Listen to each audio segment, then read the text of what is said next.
रजनी को बड़ी बड़ी हाँकने का बड़ा शौक था। वो जब भी बात करती तो सोचती भी नहीं थी कि वो क्या बोल रही है।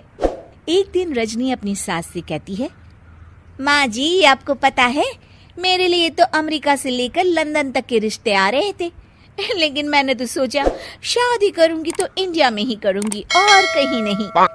तभी रजनी की ननद बोल पड़ती है, अच्छा भाभी अमेरिका के कौन सी सिटी से रिश्ते आए थे और लड़का क्या करता था?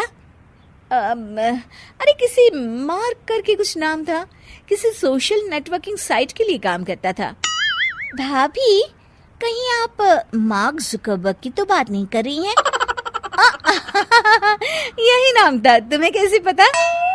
ननद मुंह बनाकर कहती है, दरअसल भाभी उन लोगों की गाड़ी हमारे घर के सामने से ही निकली थी और आपके घर का पता पूछ रहे थे।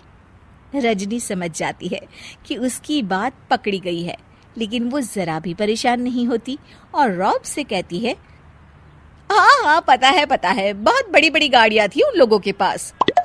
रजनी ये कहकर वहां से निकल जाती है।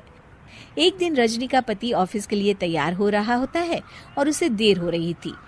वो रजनी से कहता है, अरे रजनी कहाँ हो, जल्दी से खाना दे दो। अरे रजनी काम में जरा तेजी ला, सारा दिन घर में बैठी रहती है, किसी को ऑफिस जाना है किसी को कॉलेज, जरा नाश्ता खाना तो वक्त पर तैयार कर दिया कर। अरे हाँ, नाश्ते का डिब्बा पति को देते हुए कहती है, वो तो इस घर में काम करने वाला कोई नहीं है, वरना मैं जितना पढ़ी लिखी हूँ ना, प्रधानमंत्री की भी नौकरी मुझे आसानी से मिल जाए।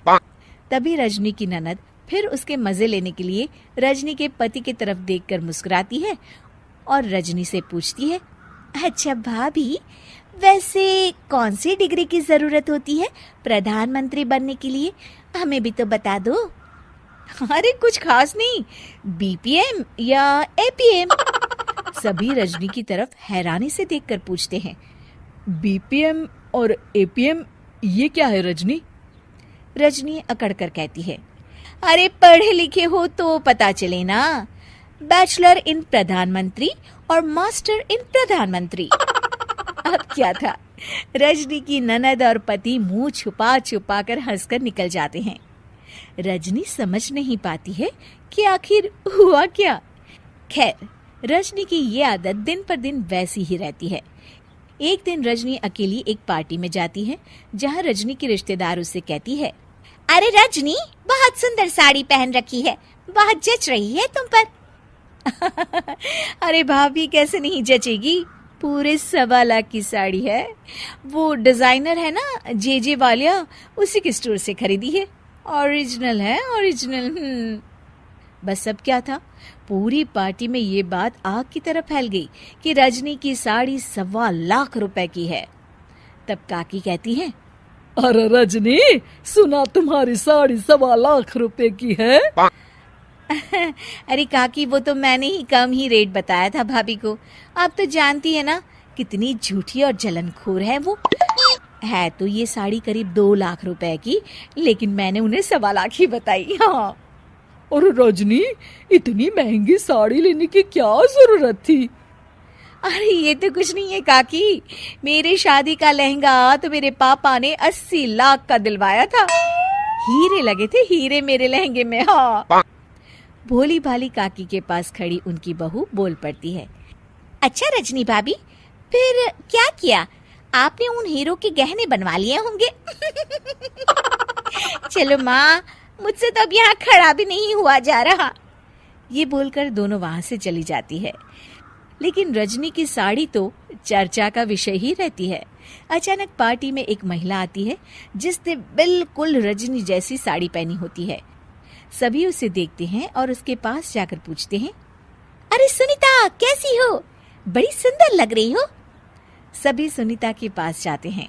रजनी भी खड़ी होकर उसे देखती है और अपनी चोरी पकड़ी जाने पर घबरा रही होती है। मैं तो ठीक हूँ, आप लोग सब मेरे पास कोई खास बात क्या?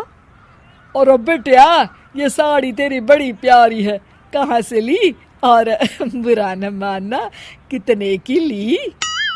अरे काकी अब तो बड़ी है, आपकी बात का क्या बुरा मानना, ये साड़ी ना चुन्नू वाले से 1500 की ली है।